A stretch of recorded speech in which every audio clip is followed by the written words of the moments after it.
राज्यात गारवा कमी होऊन उन्हाचा चटका वाढतोय। फेब्रुवारीच्या पहिल्या आठवड्यापासूनच तापमानाचा पारा चढाच असल्याची नोंद हवामान विभागाने केली आहे। तर बहुतांश ठिकाणी तापमानाने 36 देखील गाठली आहे। राज्यात बहुतांश ठिकाणी किमान आणि कमाल हे तापमान वाढलं असून मध्य महाराष्ट्र मराठवाड्यात उष्णतेचा चांगला चटका जाणवू लागलाय।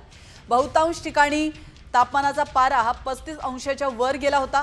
राज्यात कोरडं आणि शुष्क वारे वाहत असून आकाश निरभ्र राहणार असल्याचा अंदाज हवामान विभागाने वर्तवलाय। राज्यात गारवा कमी होऊन उन्हाचा चटका वाढतोय। फेब्रुवारीच्या पहिल्या आठवड्यापासूनच तापमानाचा पारा चढाच असल्याची नोंद हवामान विभागाने केली आहे। तर बहुतांश ठिकाणी तापमानाने 36 देखील गाठली आहे। राज्यात बहुतांश ठिकाणी किमान आणि कमाल हे तापमान वाढलं असून मध्य महाराष्ट्र मराठवाड्यात उष्णतेचा चांगला चटका जाणवू लागलाय।